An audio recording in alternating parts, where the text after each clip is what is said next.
దాయతపత్వాలితో జ్ఞానమయ ప్రదీప. అది నైమిషారణ్యం. అక్కడ శౌనకుడు మొదలైనటువంటి వాళ్ళు 12 సంవత్సరాలకు పథకం వేసుకొని సత్రయాగం చేసుకుంటున్నారు. దీనిని గురించి మనం తెలుసుకోవాల్సిన విషయాలు కొన్ని ఉన్నాయి. అసలు యజ్ఞం అనేది ఎందుకు చేస్తారు? యజ్ఞం యొక్క ప్రయోజనం ఏమిటి? యజ్ఞము శాస్త్రీయమా అశాస్త్రీయమా? అంటే హేతువులకు అందేదా లేకపోతే వట్టి నమ్మకమా అనేటువంటి విషయాన్ని కూడా మనం భారతంలో అక్కడక్కడ తెలుసుకోవాల్సిన అవసరం ఉంది. స్థూలంగా యజ్ఞము అనేది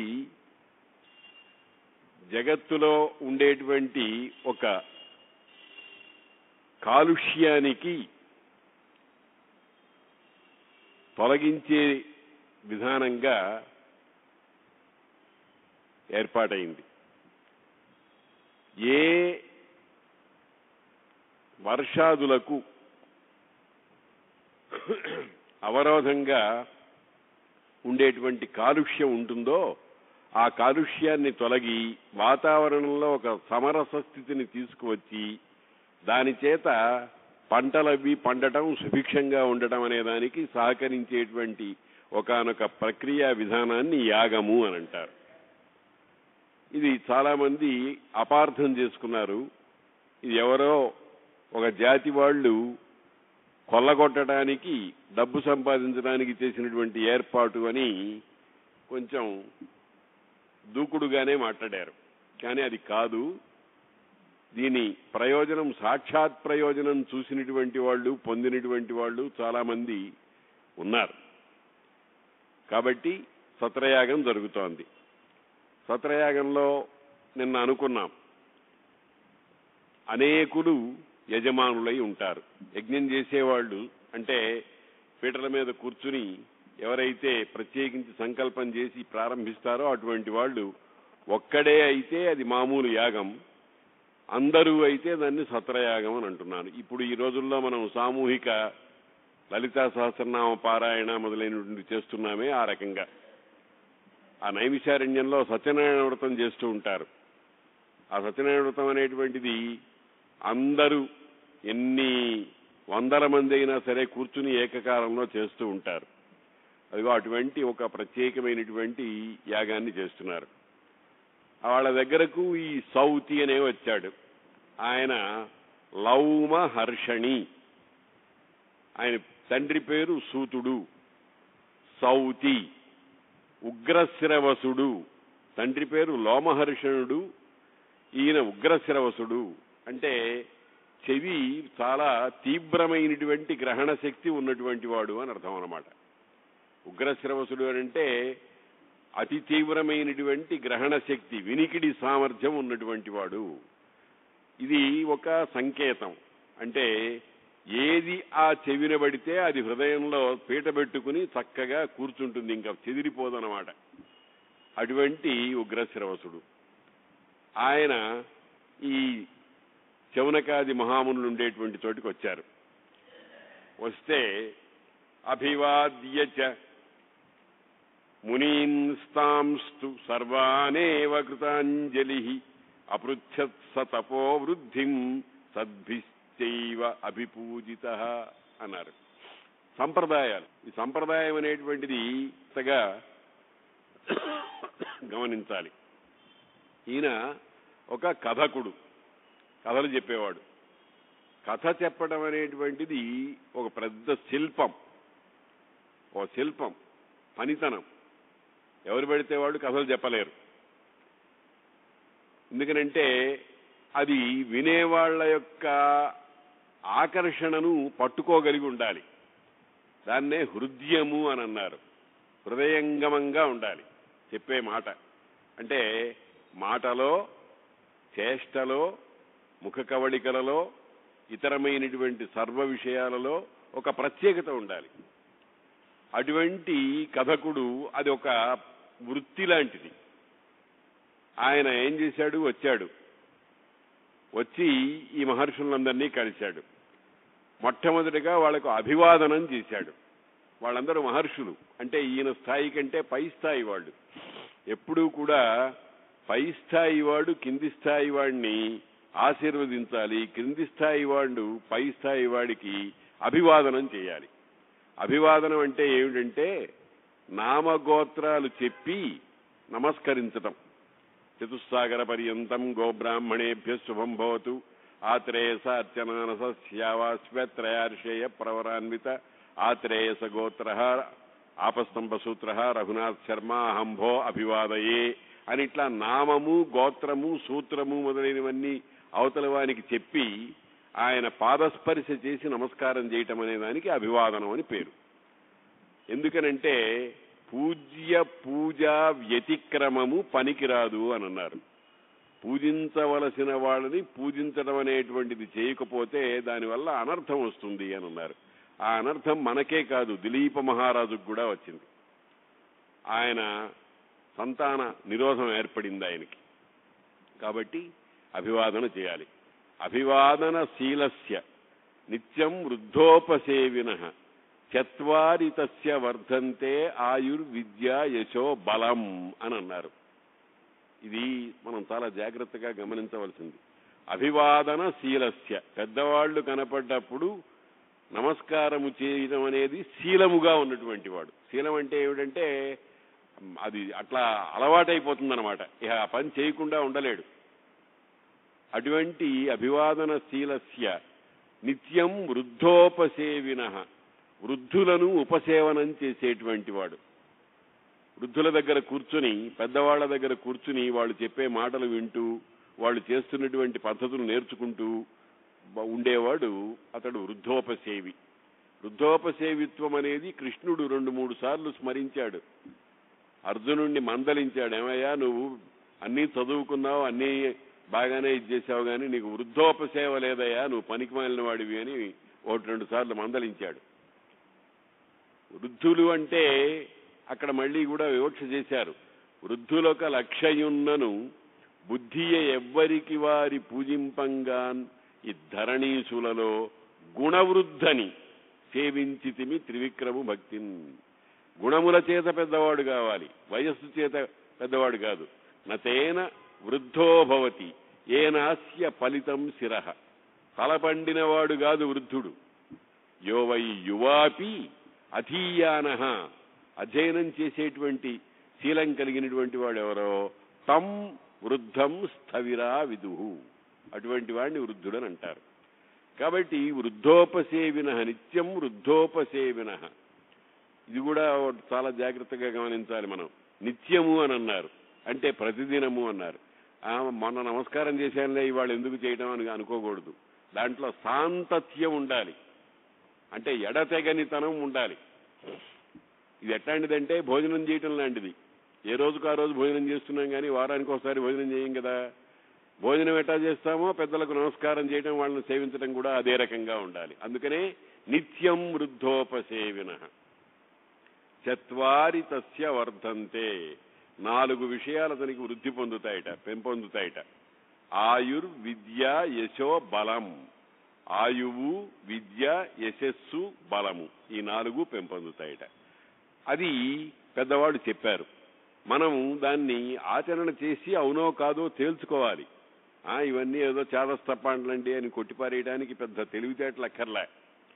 కాబట్టి అభివాద్య మునీంస్తాంస్తు, ఈ ఎందుకు వాళ్ళకి అభివాదనం చేశారంటే వాళ్ళు మునులు, మహర్షులు, మౌనముగా ఉండి, అంటే పరమాత్మ సంబంధమైనటువంటి మాటలు తప్ప ఇంకేమీ మాట్లాడకుండా వాగ్యంత్రణం చేసుకుని బతికేవాళ్లు గనక అని అర్థం. మునీన్ స్థాంస్తు, ఆ మునులందరినీ కూడా సర్వానేవ కృతాంజలి దోశని ఒగ్గి. దోశని ఒగ్గడం అంటే నిన్న మొన్న అనుకున్న నమస్కారం యొక్క అర్థం ఉందే అది. ఈ దోసిలి ఒగ్గటం అనేటువంటిది ఏమిటంటే, అయ్యా మీ ప్రసాదాన్ని నేను కాంక్షిస్తున్నాను అని చెప్పడం. కృతాంజలి అపృచ్ఛత్స తపోవృద్ధిం సద్భిశ్చైవ అభిపూజిత. వాళ్ళు ఇతన్ని మళ్ళీ మన్నించారు. దీన్నేమంటారంటే పరస్పరం భావయంత అని.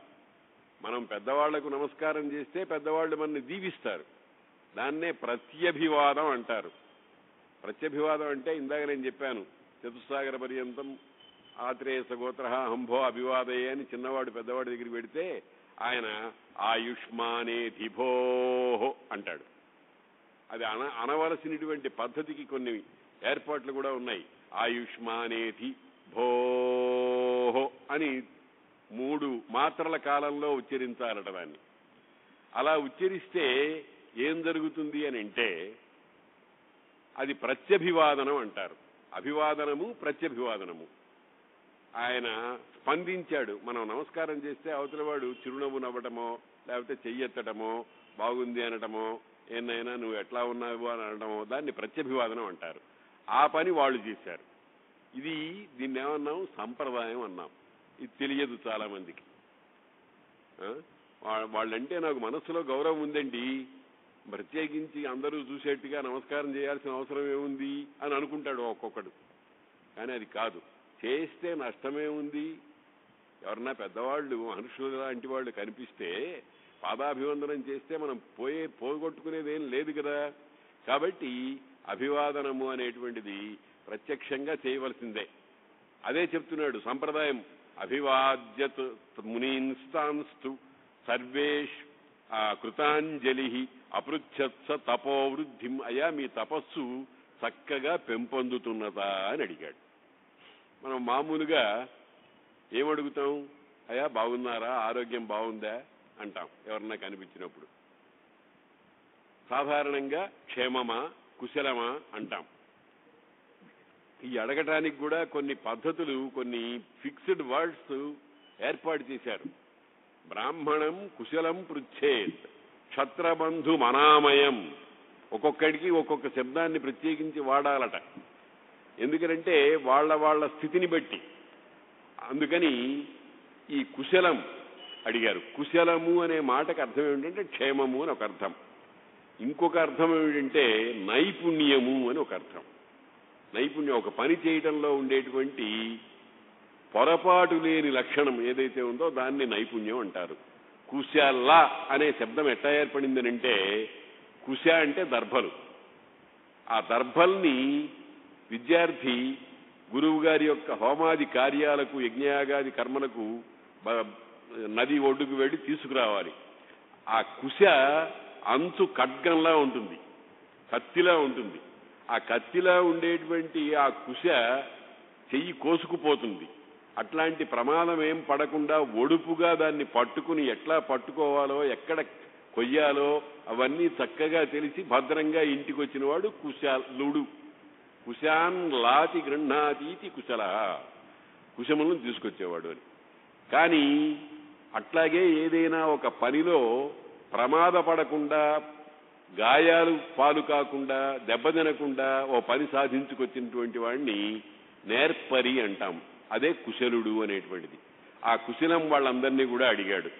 వాళ్ళు మళ్ళీ ఈయన్ని మన్నించారు. ఇదంతా ఎందుకు చెప్పుకుంటున్నామంటే సంప్రదాయం, పద్ధతి అంటారు దీన్ని. ఒక ప్రొసీజర్ ఉంటుంది. ఏదైనా ఒక మహా విషయానికి సంబంధించి ఒక ప్రొసీజర్ ఉంటుంది.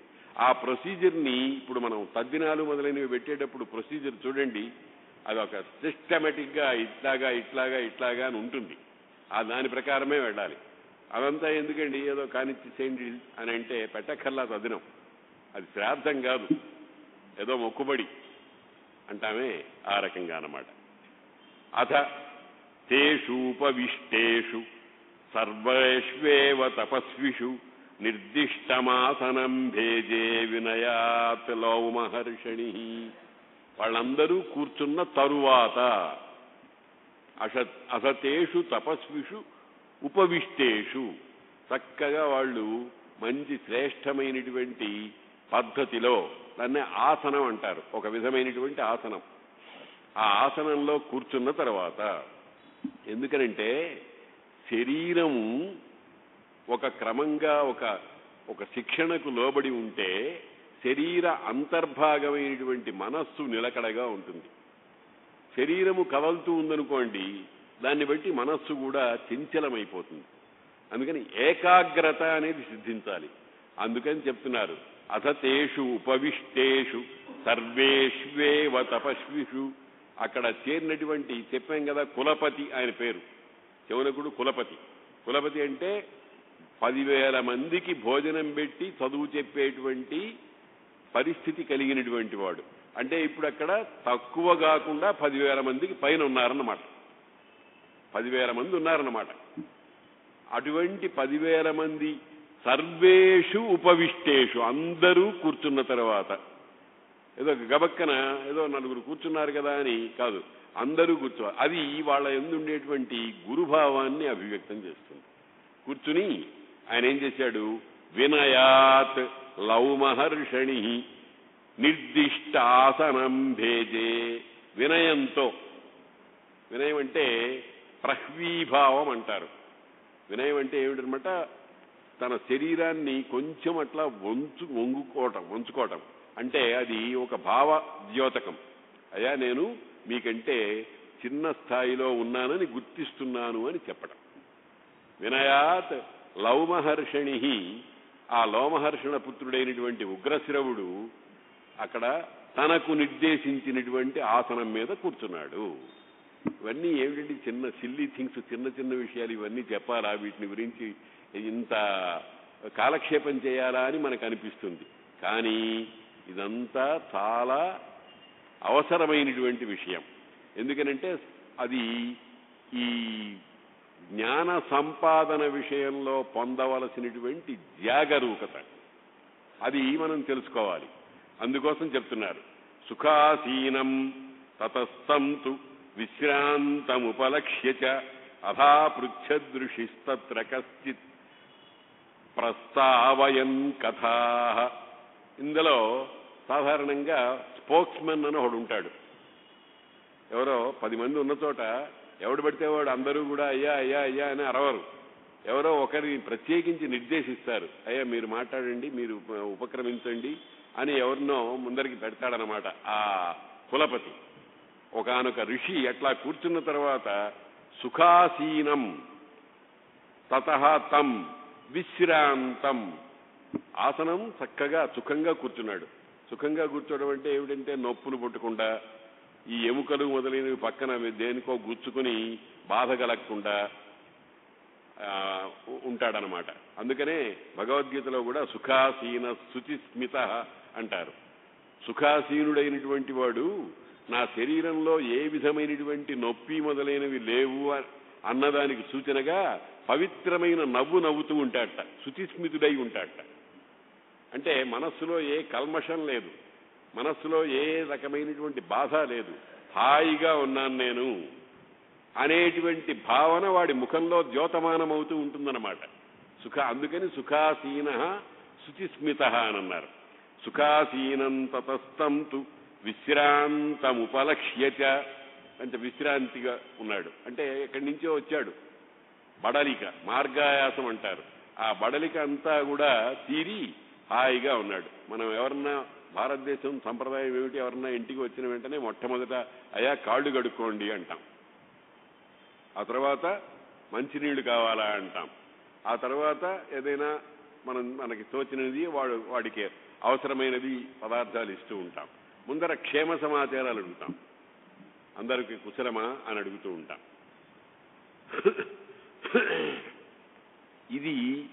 దీన్ని బట్టి ఈయన ఏం చేశాడు, విశ్రాంతం, హాయిగా ఏ విధమైనటువంటి 3 కరణములలో గ్లాని లేదు. 3 కరణాలు మనస్సు, మాట, చేష్ట. ఈ 3 కుదురుపాట్లో ఉంటే తప్ప చెప్పే విషయం ప్రసన్నంగా సాగదు. అందుకోసమని విశ్రాంతముపలక్ష్య చ అథాపృచ్ఛదృషిస్తత్ర కశ్చిత్ ప్రస్తావయన్ కథా. మెల్లగా కథల్లోకి దింపుతూ, కథ అంటే కథలు, స్టోరీసు అని ఒక అర్థం ఉంది. కథ అంటే మాటలు కూడా. కథామాత్రావశేషుడు అంటే మాటల్లో మిగిలిపోయినాడు అని అర్థం అనమాట.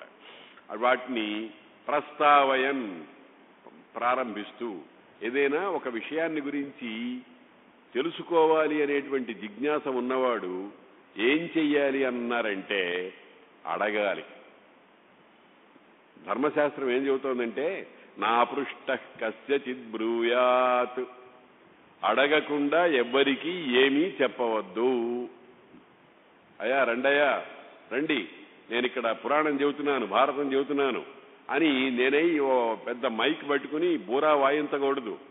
ఎవరన్నా వచ్చి అయ్యా మీరు మాకు చెప్పండి అంటే చెప్పాలి. అప్పుడు కూడా ఇంకా కొన్ని నియమాలు ఉన్నాయన్నారు. మహా విషయాల దగ్గరికి వెళ్ళేటప్పటికీ ఇంకా చాలా చాలా నియమాలు ఉన్నాయి. అందుచేత వాళ్ళు అవతల వాళ్ళు అడగాలి. నా పృష్ట కస్యచిద్ బ్రూయాత్ న బ్రూయాత్ సత్యమప్రియం. ఏదో వాడు అడిగాడు కదా అని సత్యమే అయినా వాడికి మొహం మాడిపోయేట్టుగా చెప్పకూడదు. ఒక్కొక్కడు పెద్ద రూపవంతుడు కాడు, వాడి మొహంలో అనేకమైనటువంటి లోపాలు ఉంటాయి. ఏదో మన మసూచిక మచ్చలు మొదలైనవి ఉండి కొంచెం వికారంగా ఉంటాడు. ఏమయ్యా నీ మొహం అట్లా ఉందేమిటి, ఆ గొగ్గులేమిటి? సత్యమే, కానీ ఆ మాట అని మనం సాధించేదేముంది? అవతల వారి యొక్క మనస్సుని బాధ పెట్టడం. కాబట్టి నబ్రూయాత్ సత్యం అప్రియం నానృతంచ ప్రియం బ్రూయాత్. ఒకవేళ అప్రియము పలకద్దన్నారు కదా అని ఇచ్చకాలు మాట్లాడకూడదు. అసలు నీకంటే మించిన వాడు ప్రపంచంలో ఎవడున్నాడండి? ఆ మోడీ ఎందుకు, ఆ ఒబామా ఎందుకు, వాళ్ళందరినీ నెత్తి మీద తలదన్నిన వాడివి నువ్వు అని లేనిపోనివన్నీ చెప్తే వాడికి ప్రియంగానే ఉంటుంది. అది పనికిరాదు. దాన్ని ఏమంటారంటే ఇచ్చకాలంటారు.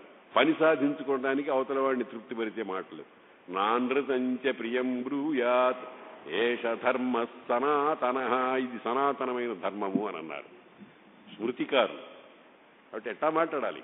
అందుకని ప్రస్తావయన్ కథా అనంటే వీళ్ళు ఏదో అడగాలి. అడిగిన తరువాత అతడు దానికి సమాధానం చెప్పాలి. అయ్యా నేను ఏం కావాలంటే అది చెబుతాను, మీరంతా సిద్ధంగా ఉండండి, తర్వాత ఇంకో దానికి కూడా సిద్ధంగా ఉండండి, నేను జోలె పడతాను, దాంట్లో మీరంతా వేస్తూ ఉండండి. ఇది అసహ్యమైన ధోరణి.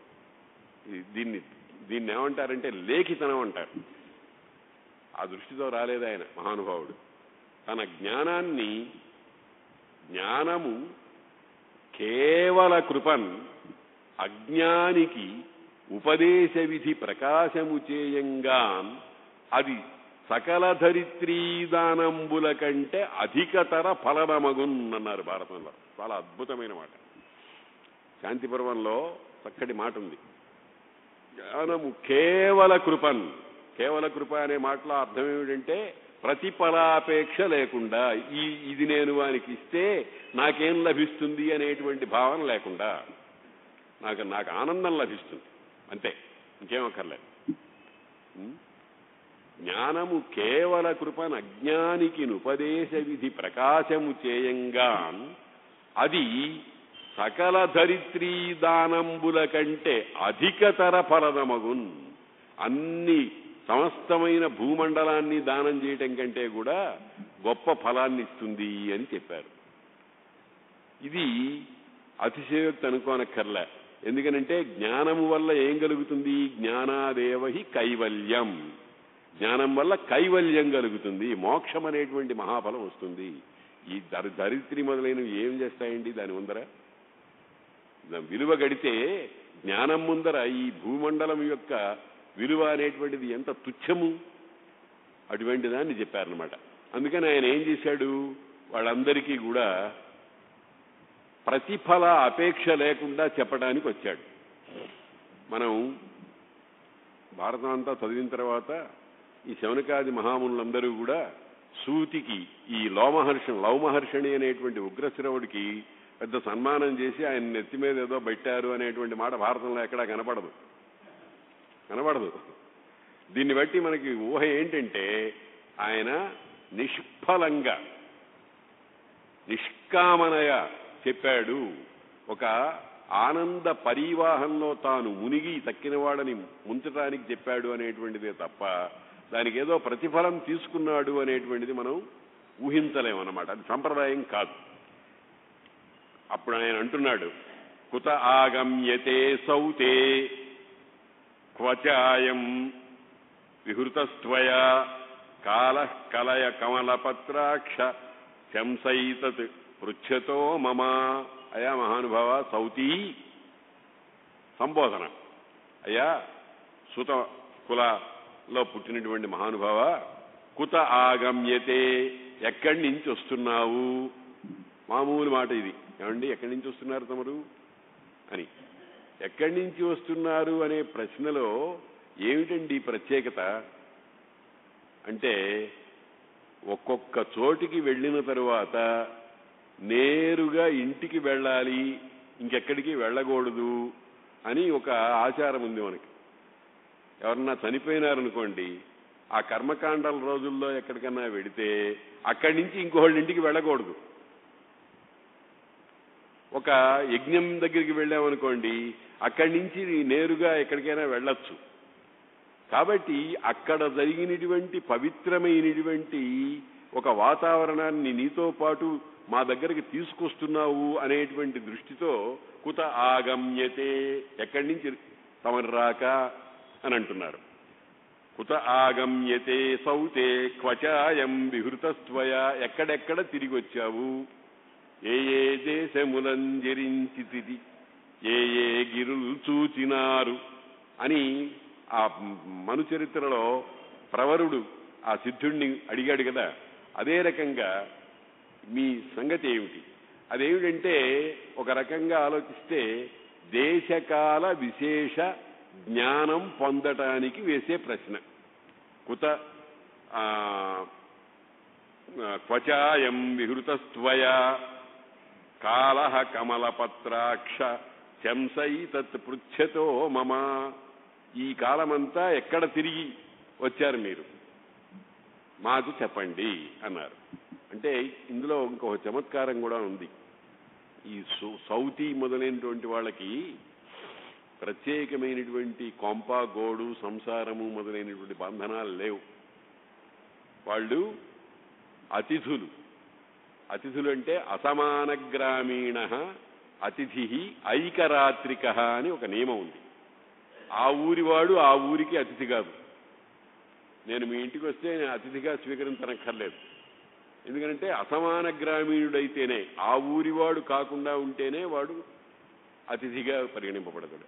అతిథి అనే మాటకు కూడా మనం మామూలుగా తిథి అనేటువంటి నియమం లేకుండా వచ్చిన వాడు అని చెబుతున్నాం, కానీ శబ్దార్థం అది కాదు. అత సాతత్యగమనే అని ఎల్లప్పుడూ దేశాలు బట్టి తిరుగుతూ ఉండే అలవాటు కలిగినటువంటి వాడు అతిథి. అతతి సతతం, సతతం ఎల్లవేళలా అతతి తిరుగుతూ ఉంటాడు అనేటువంటి వాడు అతిథి. తర్వాత ఈ ఊళ్ళో వాళ్ళు అందరూ కూడా చాలా మంచివాళ్ళు, చక్కగా మంచి పంచభక్ష్య పరమాన్నాలతో భోజనం పెడుతున్నారు అని ఈ ఊళ్ళోనే నేను 15 రోజులు ఉంటానండి అనకూడదుట. ఏకరాత్రిక, ఒక రాత్రి మాత్రమే ఆ ఊళ్ళో ఉండేది. ఎంత ఆదరమున్నా సరే అటువంటి వాడిని అతిథి. అటువంటి అతిథిని దేవుడిగా భావించమని వేదం చెబుతోంది.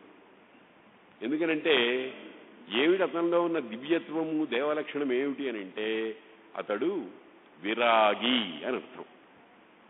దేనియందు మమకారం లేనిటువంటి వాడు. దేనియందు మమకారం లేనివాడికి ఒకదాని యందే మమకారం ఉంటుంది. ఆ ఒకటి భగవంతుడు, పరమాత్మ. పరమాత్మ యందు మమకారం కలిగి పరమాత్మ దర్శనం కోసం తిరిగే లక్షణం కలిగినటువంటి వాడు పరమాత్మ సదృశుడే అవుతాడు. అందుకని అతిథిదేవో భవ అన్నారు మనకు. ప్రతిదాని వెనకాల కొన్ని విశేషాలు ఉంటాయి. భారతంలో, రామాయణంలో ఒక ప్రత్యేకమైనటువంటి ధర్మ సూక్ష్మం మన దృష్టికి తీసుకొస్తున్నారు వాల్మీకి. విభీషణుడు అన్నగారిని నిరసించి, అన్నగారిని తోసిపారేసి రాముడి దగ్గరికి చేరాడు. అయ్యా, ఇతడు ధర్మేతరంగా ప్రవర్తించలేదా అని ఒక ప్రశ్న వేశారు. ఏమిటి ధర్మేతరంగా ప్రవర్తించడం అంటే, పితృసమో జ్యేష్ఠ అన్నారు.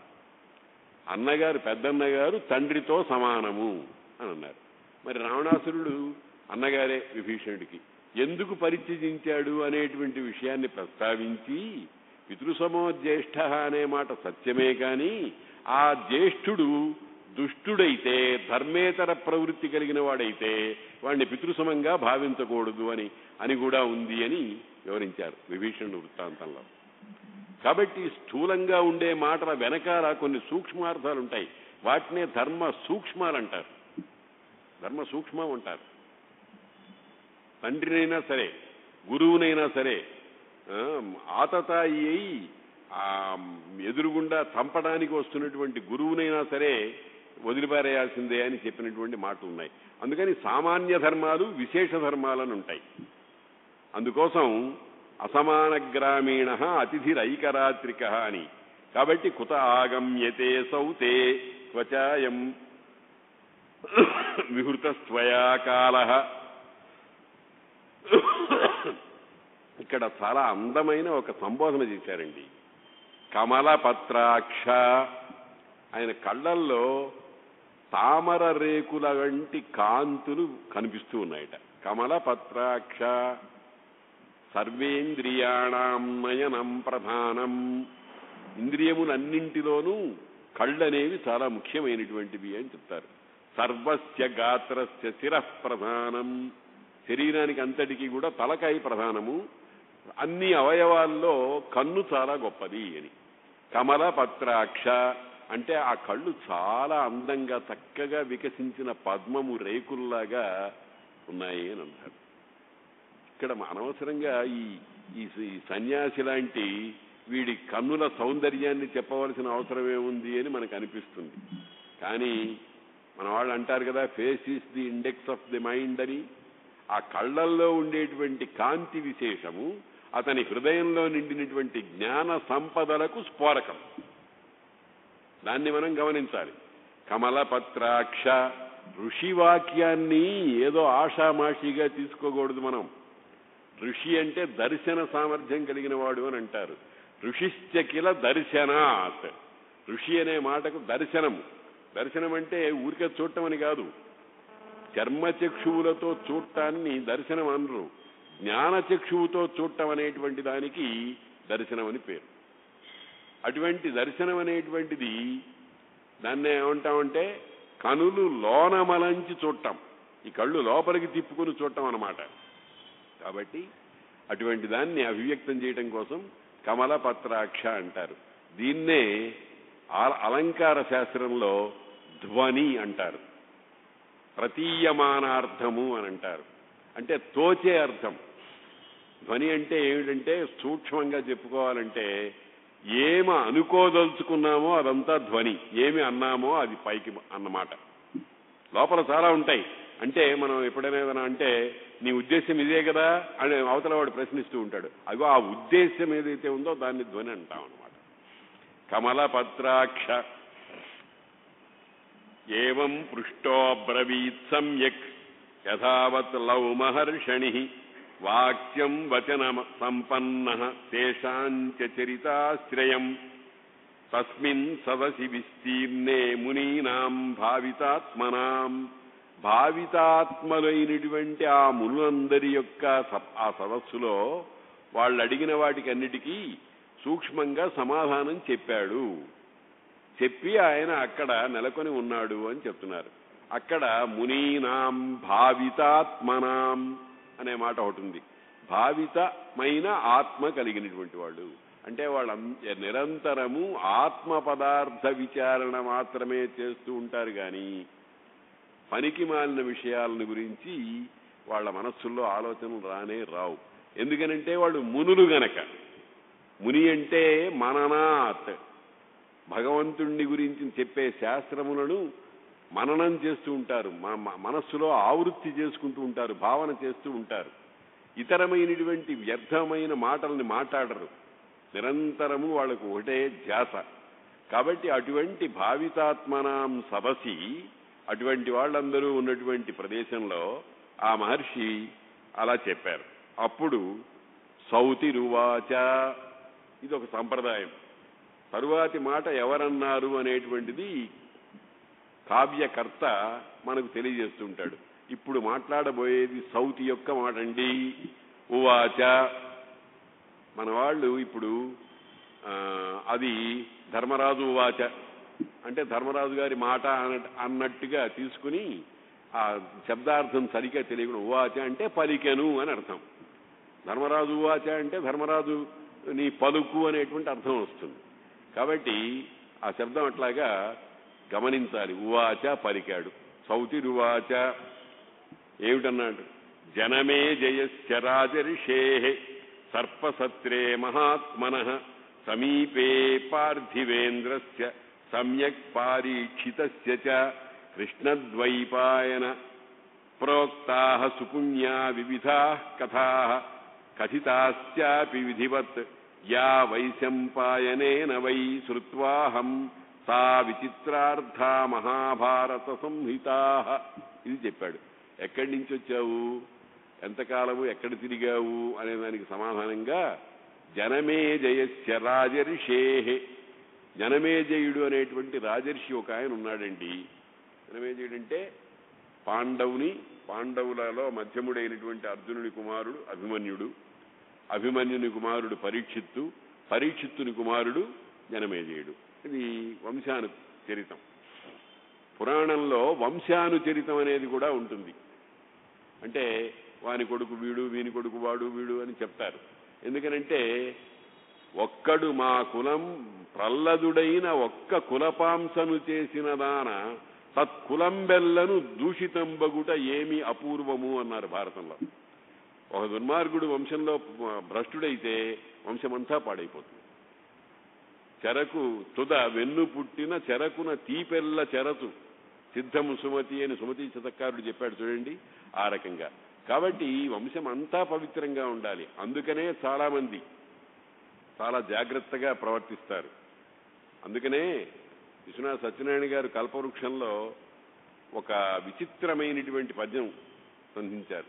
విశ్వామిత్రుడు వచ్చాడు, అయ్యా నీ కుమారుణ్ణి నాకు యజ్ఞ సంరక్షణకి ఇవ్వు అని అడిగాడు. అమ్మో నేను ఇవ్వలేను అన్నాడు. అనేటప్పటికీ విశ్వామిత్రుడు కోపం వచ్చింది. అవునయ్యా అవును, ఇత్తునంటి మొదలు ఈ అంతంబునంది ఈయనంటివి, పోని రఘువంశయోగ్యమగునో నీ చేత. వంశానికి ఎంత తగిలిపోయింది ఈ భ్రష్టమైన పని. ఎవడైనా మీ వంశంలో పూర్వీకుల్లో ఎవరైనా ఒక్కడైనా ఇట్లాంటి పని చేశాడయ్యా? రఘువంశ యోగ్యమగునో నీ చేత నీకున్ సుఖంబవు, నీ పుత్రుడు నీవును సుఖము పెళ్ళయ్యుండు ఏ బోధు మానవనాథ సుఖమవుత నీకును ప్రతిజ్ఞాభంగ పుణ్యాబ్దికిన్. ఒళ్ళు మండిపోయింది విశ్వామిత్రుడికి. రాముడిని ఇవ్వననేటప్పటికీ మొదటేమో ఇస్తానన్నాడు, ఏం అడిగితే అది ఇస్తానన్నాడు. చివరికి రాముడిని నా యజ్ఞాన్ని రక్షించడానికి పంపించవయ్యా అని అంటే నేను పంపలేను, అవసరం వస్తే నేను వస్తాను, వాళ్ళు చిన్న పిల్లలు ఇంకా కళ్ళు తెరిచారో లేదో ఇత్యాదిగా ఆ మమకారంతో చాలా ఆర్తితో మాట్లాడాడు. కోపం వచ్చింది ఆయన. అక్కడ కోపం వచ్చి ఏం చెప్పాడు? మన వాళ్ళు కూడా అంటారు, ఎవడికి పుట్టావరా నువ్వు అథవా ఇటువంటి తప్పుడు పనులు చేస్తావు అని అంటూ ఉంటారు చూడండి. రఘువంశయోగ్యమగునో నీ చేత. కాబట్టి వంశానుచరితం చెప్తారు. జనమే జయశ్చరాజర్షే, జనమేజయుడు తక్కువవాడు కాదు, రాజఋషి, రాజులలో ఋషి లాంటివాడు. మన ప్రాచీన కాలంలో పురాణాల్లో ఉండే రాజులలో చాలా మంది ఒక సిస్టమేటిక్ బతుకు బతికారండి. చాలా ఆశ్చర్యము. ఇప్పుడు 70 ఏళ్ళు వచ్చిన తర్వాత అయ్యా ఏమైనా సన్యాసం పుచ్చుకుంటారా, మీరు ఇంకా విరక్తులై సన్యాసాశ్రమంలోకి వెళ్ళొచ్చు కదా, వానప్రస్థాశ్రమం ఆ సన్యాసాశ్రమం అని ఉన్నాయి కదా అని అంటే, ఏమోనండి ఉండలేనండి, నేను మా వాళ్ళని చూసుకోకుండా ఉండలేనండి, మా ఆవిడ అన్నం పెడితే కానీ నాకు ఎక్కదండి అని మాట్లాడుతున్నాడు. అంటే వదిలించుకోలేకపోతున్నాడు ఈ బంధాలని, ఈ మమకార బంధాన్ని వదిలించుకోలేకపోతున్నారు. కానీ వాళ్ళు శైశవే అభ్యస్త విద్యానాం యవ్వనే విషయైషిణాం వార్ధకే మునివృత్తీనాం యోగేనాంతే తనుత్యజాం. ఎంత సిస్టమేటిక్ ప్రణాళికాబద్ధమైనటువంటి జీవితం చూడండి. యవనంలో విషయాలన్నీ కూడా చక్కగా అనుభవించారు. అనుభవించి వార్ధక్యం వచ్చేటప్పటికీ ఒక్కసారిగా వాటినన్నింటినీ త్యజించి అయిపోయింది, ఇంకా నాకు ఇది చాలు అనేటువంటి స్థితిలో వచ్చారు. అది ఒక పద్ధతి. అటువంటి పద్ధతిగా బతికేవాడు రాజరిషి, లేకపోతే ఒట్టి రాజు, లేకపోతే బూజు. కాబట్టి జనమే జయస్య రాజరిషే సర్పసత్రే మహాత్మన. ఇంకా ఇంకా తనివి తీరక మహాత్ముడు, చాలా గొప్ప బుద్ధి విశేషం కలిగినటువంటి వాడు.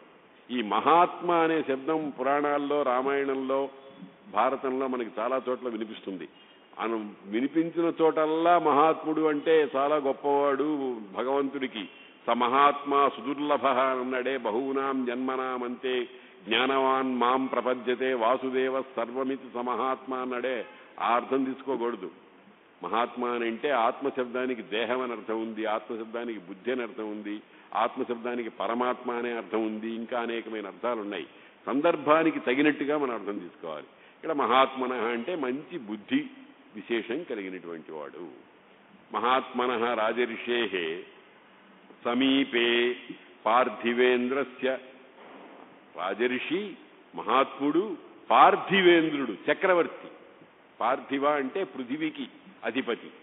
పార్థివుడు అంటే పృథివీకి అంతటికి పాలకుడు అని అర్థం అనమాట. వాళ్లల్లో ఇంద్రుడు చాలా శ్రేష్ఠుడు, గొప్ప రాజు, అందరినీ శాసించగలిగినటువంటి సామర్థ్యం కలిగినటువంటి వాడు. చక్రవర్తి, సార్వభౌముడు, సమ్రాట్ అంటారు. తక్కిన వాళ్ళందరూ కూడా సామంతరాజులు. పార్థివేంద్రస్య సమ్యక్ పారీక్షితస్య. అతని తండ్రి పరీక్షిత్తు. పరీక్షిత అపత్యం పుమాన్ పారీక్షిత. పరీక్షిత్తు యొక్క కుమారుడు. నిన్న మొదటి రోజున అనుకున్నాం పరీక్షిత్ ఎంత గొప్పవాడో, మహానుభావుడు. అది దాని గురించి కొంచెం వివరంగానే చెప్పుకున్నాం. సమ్యక్ పారీక్షితస్య.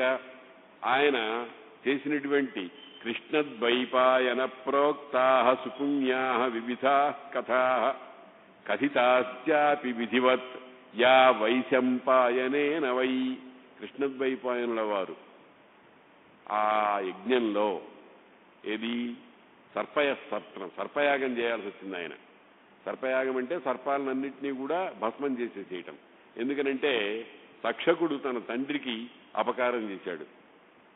కాదనక ఇట్టిపాటి అపకారము తక్షకుడు ఏకవిప్ర సంబోధన చేసే.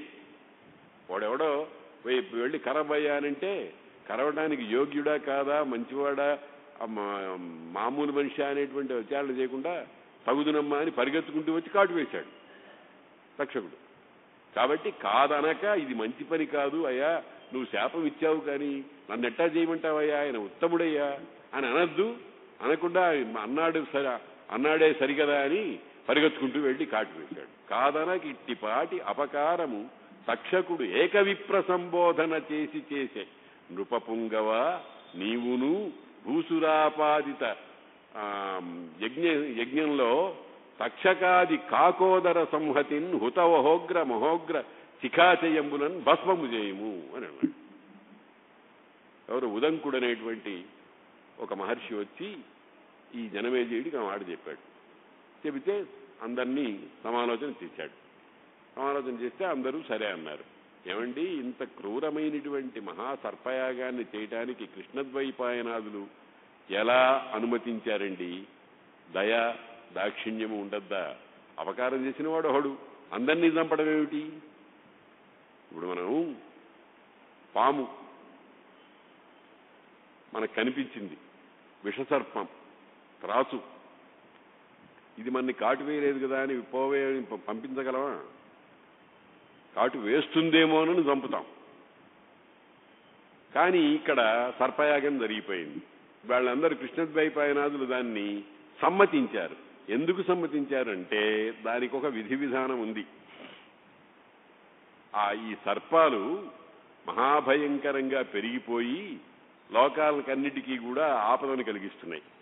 పరశురాముడు 21 మార్లు క్షత్రియులను చంపాడు అని అంటే ఇంత కఠిన చిత్తుడేమిటండి, ఆయన దేవుడేమిటి, ఆయన అవతారం ఏమిటి అని మనం అనుకుంటాం.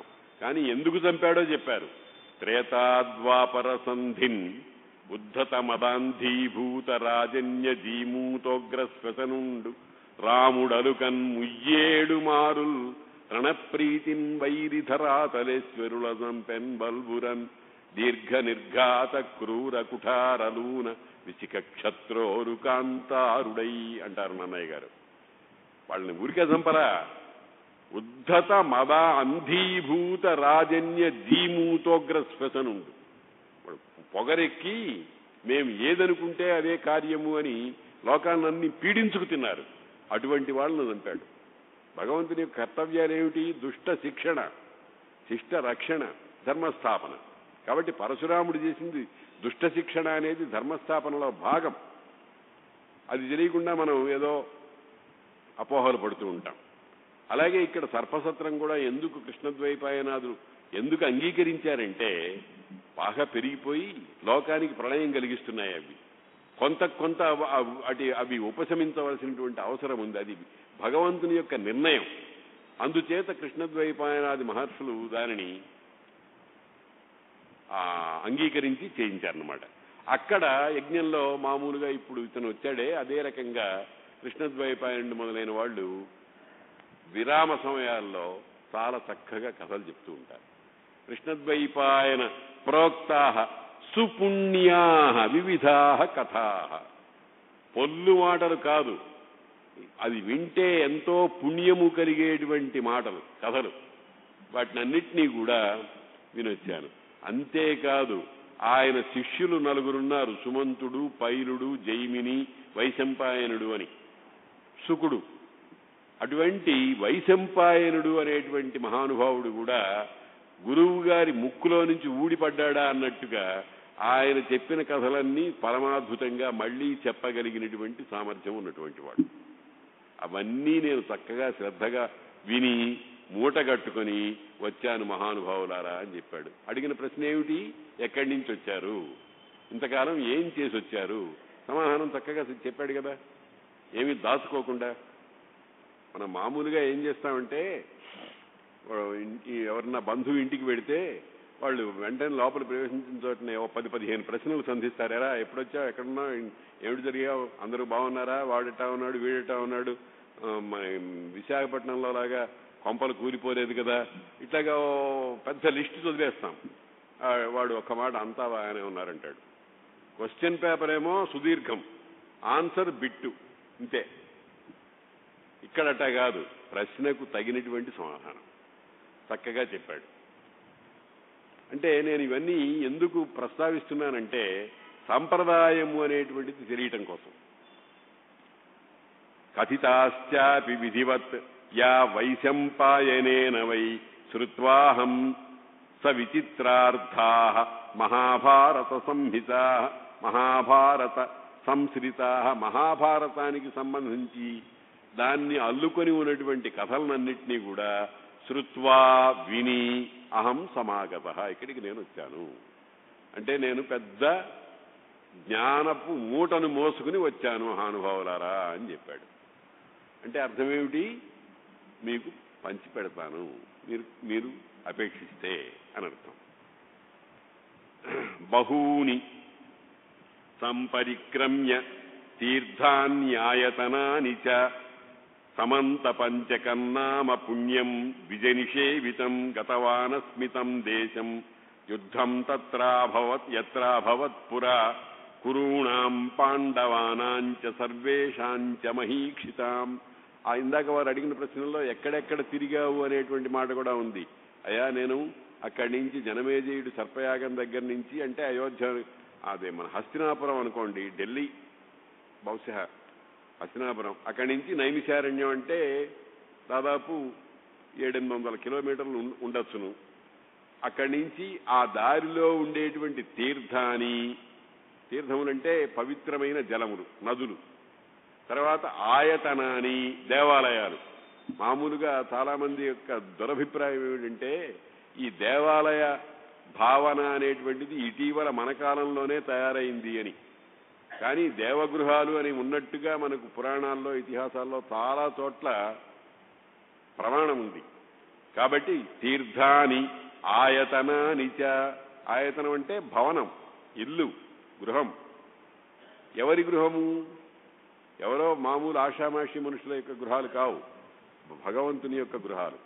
అంటే దేవగృహాలు, దేవమందిరాలు. కాశీ, శ్రీశైలం మొదలైనటువంటి యుగాంతరాల్లో కూడా ప్రసిద్ధి కలిగినటువంటి మహా ఉత్తమ దేవాలయాలు అవన్నీ కూడా. తీర్థాని ఆయతనాని చ బహూని సంపరిక్రమ్య, వాటిని చక్కగా తిరిగి. ఇక్కడ పరిక్రమము అనే మాట వాడారు. పరిక్రమం అంటే ప్రదక్షిణ చేయటం. రేపు ఇవాళ నిన్న ప్రారంభమైంది. మంథని నుంచి ఒక సముదాయం వస్తోంది, 100 మంది. ముందర 200 అనుకున్నారు, కానీ కొంతమంది మరి కాల విశేషం చేత చేయలేక తగ్గిపోయినారు. ఒక 100 మంది ఏమిటంటే గోదావరి పరిక్రమం చేస్తూ వస్తున్నారు. 9వ తారీఖున రాజమండ్రి వస్తారు, 11వ తారీఖున కొవ్వూరు వస్తారు. వాళ్ళందరికీ మనం ఆతిథ్యం ఇస్తున్నాం. వాళ్ళు పుణ్యాత్ములు. నాసిక దగ్గర నుంచి గోదావరి ఎక్కడ ప్రారంభమైందో అక్కడ బయలుదేరి 100 మంది ఒక ఒడ్డు నుంచి బయలుదేరి ప్రయాణం చేస్తూ వస్తారు. మధ్య మధ్యలో ఉండేటువంటి దేవాలయాలు, మంచి పుణ్యస్థలాలు, వీటినన్నింటినీ సేవించుకుంటూ పూజలు అవి చేసుకుంటూ వస్తారు. రాజమండ్రి వస్తారు. రాజమండ్రి నుంచి యానాం దాకా వెడతారు. ఆ యానాంలో ఈ బస్సులను వదిలిపెట్టేసి పడవల మీద సముద్రంలో నుంచి దాటి గోదావరి 2వ ఒడ్డుకు వస్తారు. వచ్చి అక్కడి నుంచి కొవ్వూరు మొదలైన ప్రదేశాలు, అంతర్వేది మొదలైన ప్రదేశాలన్నింటి దగ్గర పూజలు అవి చేసుకుంటూ మళ్లీ నాసిక దగ్గరకు వెళ్లి పరిక్రమం పూర్తి చేస్తారు. ఇది ఒక పెద్ద దివ్యమైన యాత్ర. చాలా శ్రమతో కూడినది. అయితే బస్సుల్లో వాటిల్లో వస్తున్నారు కాబట్టి సగం శ్రమ పోతుందనుకోండి. పూర్వకాలం నడిచి వెళ్లేవాళ్ళ. 50 సంవత్సరాల వెనకాల గట్టు నారాయణ గురూజీ అనే ఆయన చెప్పారు, వాళ్ళ ఊరు వాళ్ళు నడిచి ఈ యాత్ర చేసేవాళ్ళ.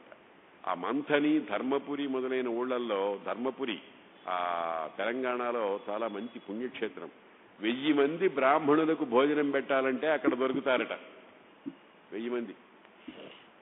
అటువంటి పవిత్ర స్థలం. అక్కడి నుంచి వస్తున్నారు. అందుకని ఇక్కడ ఏమంటున్నాడు, సంపరిక్రమ్య, వాటినన్నిటినీ కూడా శ్రద్ధతో చక్కగా పరిక్రమణం చేసి వీలైన చోట ప్రదక్షిణం చేసి వస్తున్నాను. ఇవన్నీ మనకి పాఠాలు. ఇవన్నీ కూడా మనకి పాఠాలు. మనం కూడా ఎక్కడి నుంచైనా ఒక చోట నుంచి ఒక చోటికి వెళ్ళేటప్పుడు ఏదో ఏసీ కోచ్లో కూర్చుని కళ్ళు మూసుకుని 24 గంటల్లో 27 గంటలు నిద్రపోయి అక్కడ పడి, దీన్ని యాత్ర అనం. యాత్ర కాదు ఇది. యాత్ర అట్ట కాదు చేయాల్సింది. అక్కడ ఉండేటువంటి ప్రతి గమనింపదగినటువంటి విషయాన్ని గమనిస్తూ త్రికరణములతో పూజ చేస్తూ వెళ్ళాలి. అది నిజమైనటువంటి యాత్ర అంటే. ఇప్పుడు మనం చేసే యాత్రలన్నీ కూడా దీన్ని దంభార్థం అంటారు. దంభార్థం అంటే ఏమిటి? అమ్మో వాడు కాశీకి కూడా వెళ్ళొచ్చేటండి, నైమిషారణ్యానికి కూడా వెళ్ళొచ్చేటండి అని పక్కవాడు చెప్పుకోవాలి. పక్కవాడు చెప్పుకోవడం ప్రధానం కాదు, భగవంతుడు అనుకోవాలి. వీడు నా దర్శనం కోసం వచ్చాడు అనేటువంటి భావనతో చేయాలన్నమాట. అది ఆ సంప్రదాయాన్ని చెబుతూ బహూని తీర్థాని సంపరిక్రమ్య, వాటినన్నింటినీ కూడా నేను చాలా జాగ్రత్తగా ప్రదక్షిణలు చేసుకుంటూ వచ్చానండి. ఇంకా సమంత పంచకం నామ పుణ్యం ద్విజనిషేవితం. సమంత పంచకము అనేటువంటి పేరు కలిగినటువంటి ఒక పుణ్యమైన ఉత్తమ బ్రాహ్మణులు. ద్విజ అంటే సంస్కారాత్ ద్విజ ఉచ్యతే అని. జన్మనా బ్రాహ్మణో జ్ఞేయ, సంస్కారాత్ ద్విజ ఉచ్యతే, విద్యయా యాతి విప్రత్వం, త్రిభిశ్రోత్రియ ఉచ్యతే అని ఈ 4 మాటలకు 4 ప్రత్యేకమైన అర్థాలున్నాయన్నారు. బ్రాహ్మణుడు అంటే పుట్టుకతో బ్రాహ్మణుడు. వాడు ఉపనయనాది సంస్కారాలు మంత్రపూర్వకంగా పొందిన తరువాత వాడిని ద్విజుడు అంటారు. ద్విజ 2 జన్మలు. ఒక జన్మ ఏమిటంటే తల్లి కడుపు నుంచి రావటం. 2వ జన్మ ఏమిటంటే సంస్కారం వల్ల గురువు దగ్గరికి వెళ్ళటానికి యోగ్యత సంపాదించినటువంటి జన్మ. కాబట్టి వాడిని సంస్కారం చేత ద్విజుడు అని అంటారు. విద్యయా యాతి విప్రత్వం. విద్య అంతా అయిపోయిన తర్వాత దాని రహస్యాలన్నీ తెలుసుకుని స్నాతక వ్రతం పూర్తి చేసుకుని వచ్చినటువంటి వాడిని విప్రుడు అంటారు. ఈ 3 చక్కగా పండినటువంటి వ్యక్తిని శ్రోత్రియుడు అంటారు. శ్రోత్రియశ్చందో అధీతే అని వ్యాకరణ సూత్రం. ఛందస్సును చక్కగా అధ్యయనం చేసినవాడు. అక్కడ కూడా ఇంకొక మాట అన్నారు, తదధీతే తద్వేద అని వ్యాకరణ సూత్రం. అధ్యయనం వేరు, వేదనం వేరు. అంటే అర్థజ్ఞానంతో తెలుసుకున్నవాడు, పాఠం వల్లించినటువంటి వాడు, రెండూ కలిస్తేనే వాడు శ్రోత్రియుడు. పట్టి పాఠం చేస్తే చాలదు. తదధీతే తద్వేద అని, అటువంటి వాడిని శ్రోత్రియుడు అంటారు. కాబట్టి ఆ క్షేత్రం ఉందే సమంత పంచకం అనేటువంటిది ద్విజ నిషేవితం, ఉత్తములైనటువంటి సంస్కారవంతులైనటువంటి వ్యక్తులందరూ కూడా అక్కడ వచ్చి ఆశ్రయించుకుని కూర్చుంటున్నటువంటి ప్రదేశం. వాళ్ళని బట్టి ఆ క్షేత్రానికి పవిత్రత, ఆ క్షేత్రాన్ని బట్టి వాళ్లకు ఒక విశిష్టత వస్తుంది. ద్విజ నిషేవితం బహూని సమంత పంచకం అంటే ఏమిటయ్యా అని అడిగారు వీడు. తర్వాత అడుగుతారు అనుకోండి. సమంత పంచకము అనేటువంటిది ఒక పవిత్రమైనటువంటి పుణ్యక్షేత్రం. ఎక్కడైతే ఈ పరశురాముడు 21 మార్లు క్షత్రియుల్ని సంహరించి ఆ రక్తంతో 5 ఏరులుగా ప్రవహింపజేశాట, అటువంటి పవిత్రమైనటువంటి స్థలాన్ని సమంత పంచకము అని అంటారు. సమము అంతమునందు కలిగినటువంటిది. సమము అనే శబ్దానికి చాలా అర్థాలున్నాయి. సమం అంటే సమం పరబ్రహ్మం. అటువంటి మంచి ఉత్తమమైనటువంటి క్షేత్రం సమంత పంచకం.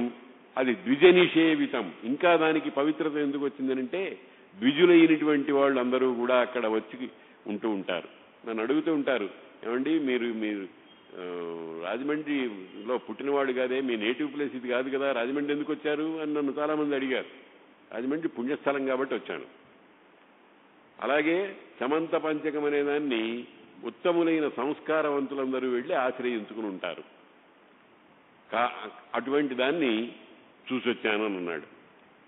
తర్వాత గతవానస్మితం దేశం యుద్ధం ఎత్ర అభవత్ పురా, ఆ ప్రదేశానికి కూడా వెళ్ళానండోయ్. ఏ ప్రదేశం అది? ఎక్కడ గొప్ప యుద్ధం జరిగిందో ఆ క్షేత్రానికి. ఎక్కడ ఎవరికి జరిగింది? కురూణాం పాండవానాంచ, కౌరవులకు పాండవులకు యుద్ధం జరిగిందే, ఆ యుద్ధం జరిగినటువంటి ప్రదేశానికి కూడా వెళ్ళొచ్చాను అని అన్నాడు. అంటే కురుక్షేత్రం. కురుక్షేత్రాన్ని ఏమన్నారు భగవద్గీతలో? ధర్మక్షేత్రే కురుక్షేత్రే. ధర్మక్షేత్రం అది. మామూలుగా మనం ఏమిటనుకుంటామంటే యుద్ధము అనేది ఘోరమైనది, పాపభూయిష్టమైనది, దీన్ని గురించి ఇంతగా చెబుతారు ఏమిటి అని మనం అనుకుంటూ ఉంటాం. కానీ రామాయణంలో కానీ భారతంలో కానీ యుద్ధం అనేటువంటిది యజ్ఞం అన్నారు. యజ్ఞం. భారతంలో ఈ అర్జునుడు ఆధిరథి అంటే కర్ణుడు, అధిరథుని యొక్క కుమారుడు, వాళ్ళిద్దరికూ జరిగినటువంటి పుణ్యము మఖోహి విష్ణుర్భగవాన్ సనాతన. ఈ యుద్ధం అనేటువంటిది ఒక యజ్ఞమండి. అది విష్ణు యజ్ఞో వై విష్ణు యజ్ఞయేవాంతతః ప్రతిష్టతి సోగ్రజుహోతి విష్ణవే స్వాహ యజ్ఞాయ స్వాహ ప్రతిష్టాయై స్వాహేతి మంత్రం ఉంది. కాబట్టి విష్ణు మఖము, కురుక్షేత్ర మహాసంగ్రామం అనేటువంటిది ఒక మహాయజ్ఞం. అందులో చచ్చిపోయినటువంటి వాళ్ళందరూ పుణ్యాత్ములు, వాళ్ళందరూ కూడా మహాఫలితాన్ని పొందినటువంటి వాళ్ళు. అందుకనే అది ధర్మక్షేత్రం. భగవద్గీత ప్రారంభిస్తూ ధర్మ అనే పదంతో ప్రారంభమైంది. ఎందుకంటే ధర్మో విశ్వస్య జగతః ప్రతిష్ఠ, లోకే ధర్మిష్టం ప్రజా ఉపసర్పంతి, ధర్మేణ పాపమపనుదతి, తస్మాత్ ధర్మం పరమం వదంతి అని వేదవాక్యం. ధర్మము పరమము, అతి శ్రేష్టము, దానికంటే గొప్పది మరొకటి లేదు. ఎందుకనంటే ధర్మో విశ్వస్య జగతః ప్రతిష్ఠ. సమస్తమైన ఈ జగత్తు దేని మీద నిలబడుతోంది అంటే ధర్మం మీద నిలబడుతోంది. ఆ ధర్మం అనేది లేకపోతే ప్రపంచం తలకిందులైపోతుంది. ధర్మో విశ్వస్య జగతః ప్రతిష్ఠ, లోకే ధర్మిష్టం ప్రజా ఉపసర్పంతి. ఇప్పుడు మనం ఉన్నాం అనుకోండి, సద్గురువులు శివానందమూర్తి గారి దగ్గరికి వెళ్ళి వారిని సేవించుకుందామని భావన కలుగుతుంది. భారతీయ తీర్థస్వామి వారి దగ్గరికి వెళ్ళి వారిని దర్శనం చేసి వస్తే చాలు అనిపిస్తుంది. ఎందుకనంటే సంతో భూమిం తపసా ధారయంతి, వాళ్ళు తమ తపస్సు చేత ఈ భూమినంతటినీ కూడా ధరిస్తున్నారు, పట్టుకుంటున్నారు. అదేమిటో మనకి తొందరగా అర్థం కాదు, జాగ్రత్తగా గమనిస్తే గానీ అర్థం కాదు. కాబట్టి ధర్మిష్టం ప్రజా ఉపసర్పంతి, ధర్మేణ పాపం అపనుదతి, ధర్మంతో పాపాన్ని తొలగించి వేసుకుంటాడు. అందుకని తస్మాత్ ధర్మం పరమం వదంతి. కాబట్టి అటువంటి ధర్మక్షేత్రం కురుక్షేత్రం, అక్కడికి పోయి చూసి వచ్చానండి అని అంటున్నాడు. ఎత్ర అభవత్ పురా యుద్ధం, ఎక్కడైతే వెనుక ఒక మహాభయంకరమైనటువంటి యుద్ధం జరిగిందో ఆ యుద్ధం జరిగినటువంటి కురుక్షేత్రం కూడా దర్శించి వచ్చాను నేను. ఇక్కడ చూడండి ఏమేం చెప్తున్నాడు. జనమేజయ రాజర్షి యొక్క సత్రయాగం దగ్గర నుంచి బయలుదేరాను నేను. అది ముగిసిన తర్వాత అనేకమైన తీర్థాలు, క్షేత్రాలు, దేవమందిరాలు అవన్నీ చూసుకుంటూ వచ్చాను. తర్వాత సమంత పంచకము అనే పేరు కలిగినటువంటి ఒక మహాపుణ్యక్షేత్రాన్ని కూడా దర్శించాను. ఇంకా యువతలకు వచ్చిన తర్వాత ఈ కురుక్షేత్ర మహాసంగ్రామం జరిగినటువంటి ప్రదేశం ఏదైతే ఉందో దాన్ని కూడా నేను చూసి వచ్చాను అని ఇట్లాగా అన్నీ చక్కగా చెప్పాడు. అనుభూతి విశేషం. మనం ఏదైనా యాత్ర చేసి వచ్చిన తర్వాత చుట్టుపక్కల వాళ్ళతో చెప్తూ ఉంటాం, అక్కడ ఆ క్షేత్రం చూశామండి, అయోధ్య చూసి వచ్చామండి, కాశీ చూసి వచ్చామండి, ప్రయాగ దగ్గరకు వెళ్ళామండి అని ఇట్లాగా చెప్పి అక్కడ ఉండేటువంటి విశేషాలు, అనుభవాలు మనకి చెబుతూ ఉంటాం. ఆ మధ్యన చాలా విచిత్రమైనటువంటి విషయాలు జరుగుతూ ఉంటాయి ఒక్కొక్కసారి మనకి. వాటిని మనం మనస్సులో పెట్టుకుని ఎవరికైనా చెబుతూ ఉంటే ఆ ఆనందం వాళ్ళకు కూడా కలుగుతుంది, పంచినట్టు అవుతుంది. నాకు ఆ మధ్య ఒకసారి బొంబాయి వెళ్ళాను. ఆ బొంబాయిలో ఒకరింట్లో శివానంద లహరి మీద ఉపన్యాసాలు ఏర్పాటు చేశారు. వాళ్ళు ఏదో ఒక పద్ధతి ప్రకారం పెట్టుకున్నారు. కొంచెం సేపు ధ్యానము, ఆ శివానంద లహరి స్తోత్రం ఒకరు చదవడం, ఒకరు అర్థం చెప్పడం, తర్వాత కొంచెం జపం చేస్తూ ఉంటారు, ధ్యానం చేస్తుంటారు. నాకు అదంతా తెలియదు, నేను కొత్త వ్యక్తిని అక్కడ. కానీ వాళ్ళు ధ్యానానికి ప్రారంభించి కూర్చున్న తర్వాత నేను కూడా కళ్ళు మూసుకుని శ్రీరామ జయరామ జయ జయరామ అని ప్రారంభించాను లెక్క వేసుకుంటూ. చాలా ఆశ్చర్యకరంగా 108వ ఆ మాట పూర్తి చేసేటప్పటికీ వాళ్ళ ధ్యాన సమయం కూడా అయిపోయిందండి. ఎంత కోయిన్సిడెన్స్ చూడండి. అది సరిగ్గా 108 పర్యాయాలు ఆ నామజపం చేసేటప్పటికీ సరిగ్గా వాళ్ళకి టైం అయిపోయింది. వాళ్ళ టైం కాకుండా నాది పూర్తి అయితే కష్టం, నాది పూర్తి కాకుండా వాళ్ళ టైం అయిపోతే కష్టం, మధ్యలో ఆపేయాల్సి వస్తుంది. కానీ చాలా చక్కగా అటువంటివి కొంచెం విచిత్రమైన అనుభూతులు, కొన్ని అనుభూతులు అట్లా ఉంటాయి. అవి వచ్చి మన పరిస్థితులతో చెప్పుకుంటాం అన్నమాట. కాబట్టి ఈ మాట అన్నాడు. ఏమిటన్నాడు? ఈ ఎక్కడైతే కురుపాండవ యుద్ధం జరిగిందో అటువంటి ధర్మక్షేత్రమైనటువంటి కురుక్షేత్రాన్ని కూడా నేను చూసొచ్చాను. ఆ తర్వాత దిదృక్షురాగత తస్మాత్ సమీపం భవతామిహ, అయా అక్కడి నుంచి మీ అందరినీ చూడాలి అనే కోరికతో, పుణ్యాత్ములైనటువంటి వాళ్ళ దర్శనము పుణ్యాన్ని కలిగిస్తుంది. కాబట్టి అక్కడి నుంచి దిదృక్షు ఆగత తస్మాత్, ఆ ప్రదేశం నుంచి భవతాం పూజ్యులైనటువంటి మీరు. సంస్కృతంలో 2 శబ్దాలు ఉన్నాయి. భవత్ శబ్దం ఒకటి, త్వత్ యుష్మత్ శబ్దం ఒకటి. మీరు, భవత్ అంటే తమరు, కొంచెం గౌరవాధిక్యం. మన తెలుగులో కూడా మీరు, తమరు. ఇంకా కొంచెం గౌరవం అధికంగా ప్రదర్శించాల్సి వస్తే ప్రభువుల వారు అని ఇట్లాగా మనం అవతల వ్యక్తికి ఉండేటువంటి స్థితిని బట్టి మన మాటలో కొంచెం తేడా వస్తూ ఉంటుందన్నమాట. భవతాం మిమ్ములను, ఇహ ఇక్కడ, దిదృక్షు చూడాలి అనే కోరికతో వచ్చాను నేను. ఆయుష్మంతః సర్వయేవ బ్రహ్మభూతా హిమే మతాః. ఎందుకయ్యా మమ్మల్ని చూడాలని నీకు కోరిక కలిగింది? ఏమిటి నీకు ఆ కోరిక కలగడంలో మాలో ఉన్న విశిష్టత ఏమిటి? మీరందరూ కూడా ఆయుష్మంతః బ్రహ్మభూతాః. ఇంకొక మాట కూడా అన్నాడు, నా మనస్సులో మిమ్మల్ని ఈ విధంగా పరిగణించమంటోంది నా మనస్సు. ఆయుష్మంతః మహాభాగాః బ్రహ్మభూతాః. అటువంటి సూర్య పావక వర్చసః. ఇన్ని విశేషణాలు వేశారు. నేను ఊరికే రాలేదండి, మీలో ఏదో కాలక్షేపానికి నేను చెప్పడం లేదు. మీరు చాలా గొప్పవాళ్ళు. ఈ గొప్పవాళ్ళు అనేటువంటిది ప్రకటన చేయటం కూడా మనకొక ఉపదేశం. ఏమిటా ఉపదేశం? అయ్యా మీరైనా ఎప్పుడైనా పెద్దవాళ్ల దగ్గరికి వెడితే వాళ్లల్లో ఉండేటువంటి మహోన్నత గుణాలని సంభావించి మనస్సులో పెట్టుకోండి. ఊరికే ఏదో వెళ్ళొచ్చామంటే వెళ్ళొచ్చామని కాదు, చేయవలసిన పనేమిటి?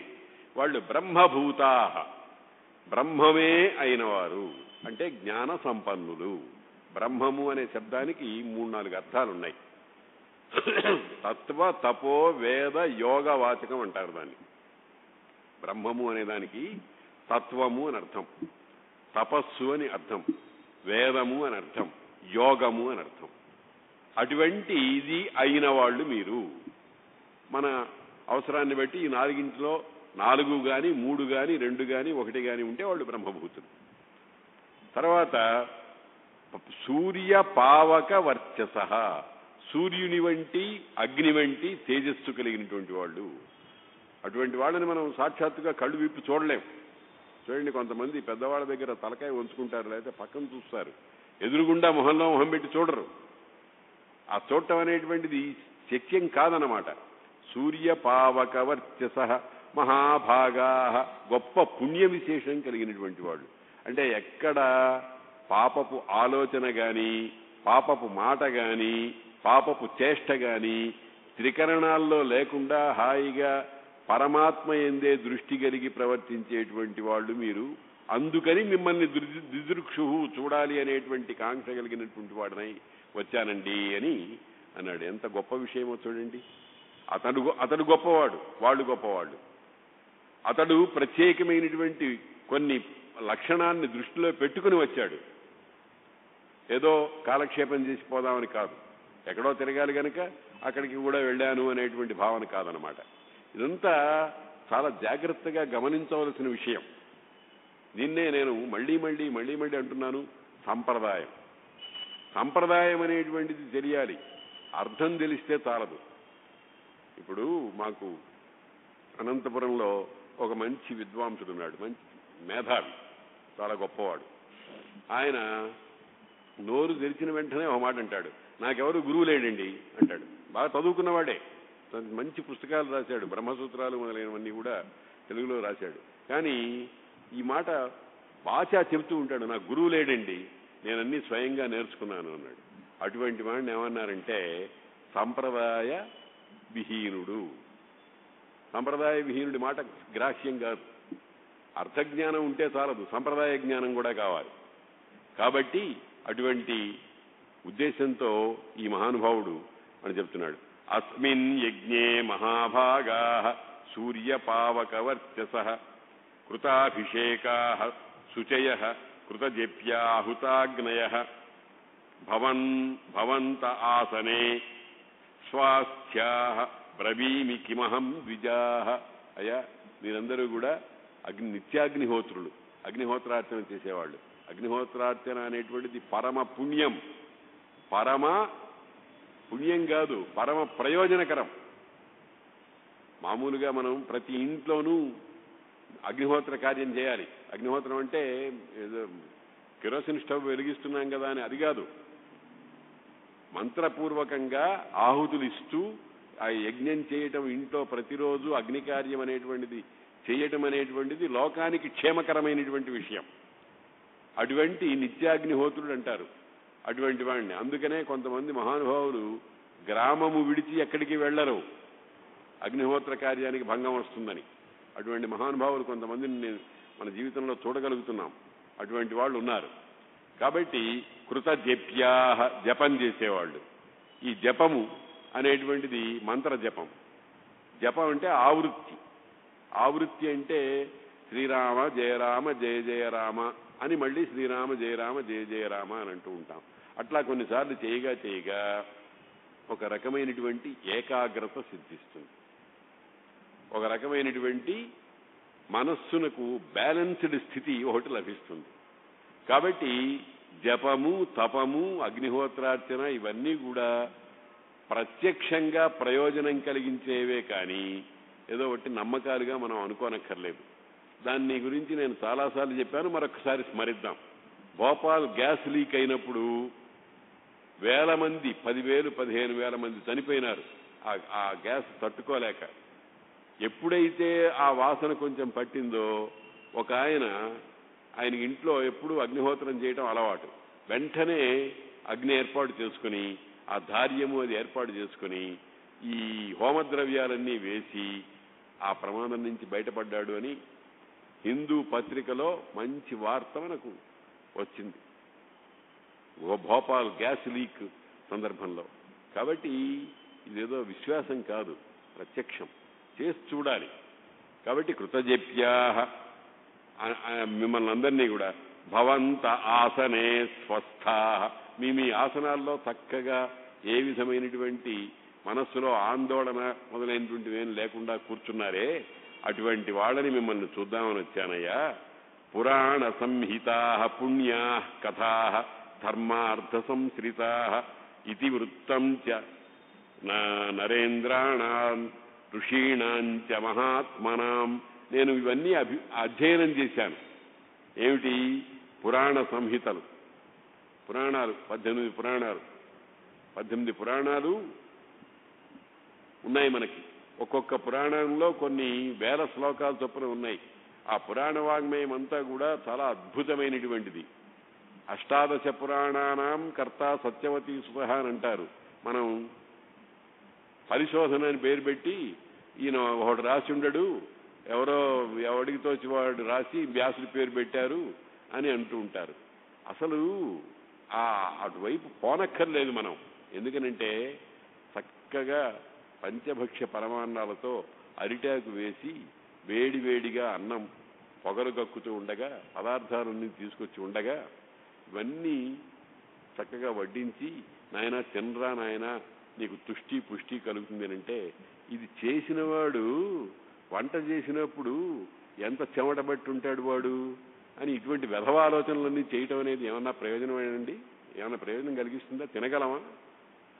అసలు ఎందుకు మనకది? ఎవరు రాశారు అనేటువంటిది? ఆ పురాణాలన్నీ అష్టాదశ పురాణానాం కర్త సత్యవతి సుత అని పెద్దవాళ్ళు చెబుతున్నారు. ఆ పెద్దవాళ్ల మాట నమ్మితే మనకి నష్టమే వచ్చింది. తర్వాత ఇంకో విషయం కూడా చెప్తాను నేను. 18 పురాణాలు రాశారు అంటే 18 పురాణాలు అందరూ చదివి తలపాటు చేసుకోమని వ్యాసుల వారి ఉద్దేశం కాదు. నీ రుచికి అనుగుణమైన ఒక పురాణం ఎన్నుకో, దాంతో నువ్వు ముక్తి పొందు. అంతేగాని ఈ పురాణంలో ఆ కథ ఎట్టా చెప్పారు, ఆ పురాణంలో ఈ కథ ఎట్టా ఉంది, ఈ రెండిటికి వైరుధ్యం ఉంది కదా, ఈ వైరుధ్యం ఉంటే వీటిని ఒకడే రాశాడని ఎట్టా అనుకోవాలి? ఇవన్నీ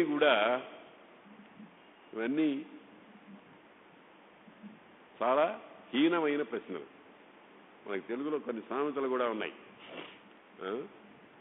కోడిగుడ్డుకు ఈకలు చూస్తాడని అంటామే, ఆ రకమైనటువంటి ప్రవృత్తి అక్కర్లేదు. మనకి విషయం కావాలి, మనకు కావాల్సింది అది. చాలా ఈ మధ్యనే ఒక ఆయన చాలా విచిత్రమైనటువంటి వాదం చేశాడు, నాకు చాలా ఇబ్బంది అయింది మనస్సులో. రామాయణంలో ప్రక్షిప్తాలు చాలా ఉన్నాయండి. విష్ణువు అవతారం చేశాడు అని చెప్తే మానవుడుగా ఉండేటువంటి శ్రీరాముడు అనేటువంటి వ్యక్తి యొక్క గౌరవం పోలేదా అని అడిగాడు ఒక ఆయన, మహాపండితుడే. ఇవి మన మనస్సుకి ఎందుకు ఆలోచన వస్తుందో నాకు అర్థం కాదు. ఒకటే ఉంది, ఏమిటంటే అదొక దురహంకారం అన్నమాట. నేను వాల్మీకి కంటే ఒక బెత్తడి పైన లేనా అనేటువంటి భావన, అంతకు మించి ఇంకేం లేదు. వాల్మీకి మీద వ్యాసుడి మీద నిజమైన గౌరవం ఉంటే ఇటువంటి ప్రశ్నలు మనం పుట్టించుకోం. అవన్నీ అక్కర్లేదు కూడా. అసలు వాటి వల్ల మనకు కావ్యార్థ భానమేమీ ఉండదు. మనం కావ్యంలోకి ప్రవేశించాలి. కాబట్టి అటువంటి పురాణ కథలన్నీ కూడా నేను చదువుకున్నాను. 18 పురాణాలు అని అన్నారు. ఆ 18 పురాణాలు ఏమిటి? భ్రత్రయం, భద్వయం, మద్వయం చైవ భ్రత్రయం వచతుష్టయం అనాపలింగ కూస్కాని పురాణాని పృథక్ పృథక్ అని చెప్పారు చక్కగా. భా అనే అక్షరంతో ప్రారంభమయ్యేవి 2, మాతో ప్రారంభమయ్యేవి 2, బ్రా అనే దాంతో ప్రారంభమయ్యేవి 3, వా అనే దాంతో ప్రారంభమయ్యేవి 4, తర్వాత ఆ, నా, ప, కు, స్క, లింగ, ఇవి పురాణాలు అని 18 పురాణాలు చెప్పారు. అష్టాదశ పురాణానాం కర్త సత్యవతి సుత. ఎట్లా రాస్తాడండి అంటే మనం ఏడాలేకపోతే ఇంకెవడు ఏడవాలన్న అర్థం. అది సరైనటువంటి మాట కాదు, అసలు అక్కర్లేదు. అవన్నీ కూడా నేను చక్కగా చదువుకున్నాను. కృతాభిషేకా శుచయ కృతజప్యా ఆహుతాగ్నయ భవంత ఆసనే స్వస్థా బ్రవీమి కిమహం ద్విజా. పుణ్యాత్ములారా, సంస్కారవంతులారా, అడగండి, నన్నేం చెప్పమంటారో అడగండి అని అన్నాడు. అది వినయం. పురాణ సంహితా పుణ్యా కథా ధర్మార్థ సంశ్రితా, ధర్మార్థములను ఆశ్రయించి ఉన్నటువంటి అనేకమైన విషయాలు. ఇది వృత్తం నరేంద్రాణం, పూర్వ రాజుల యొక్క చరిత్రలు. అదే పురాణాల్లో ముఖ్యమైన విషయం. వంశస్య మన్వంతరము, వంశానుచరితము, ఇవన్నీ కూడా పురాణం పంచలక్షణం అని. సర్గస్య ప్రతిసర్గస్య వంశో మన్వంతరాణి చ వంశానుచరితం చేతి పురాణం పంచలక్షణం అని. ఆది సృష్టి ఎట్టా జరిగింది, అనంతర సృష్టి ఎట్టా జరిగింది, రాజవంశాలు ఎలా కొనసాగినాయి మొదలైనటువంటి విషయాల్ని, మన్వంతరముల యొక్క కథలేమిటి అనేటువంటిది, ఇదే చరిత్ర. మనం ఇప్పుడు హిస్టరీ అని చదువుకుంటున్నదే ఇదంతా కూడా గందరగోళం, ఊహలు. ఇందులో సత్యము చాలా తక్కువ ఉంటుంది. మన పురాణాల్లో అది లేదు.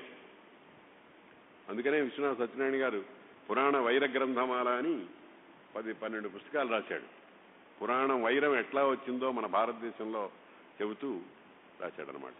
అవన్నీ కూడా నేను నేర్చుకున్నాను. ఇది వృత్తం నరేంద్రాణం ఋషీణాంచ మహాత్మనాం. వీటిల్లో మీకు ఏది కావాలో దయచేసి మీరు అడగండి, నేను చెబుతాను అని అన్నాడు. అప్పుడు ఆ ఋషులు పలుకుతున్నారు. హరి ఓం స్వస్తి.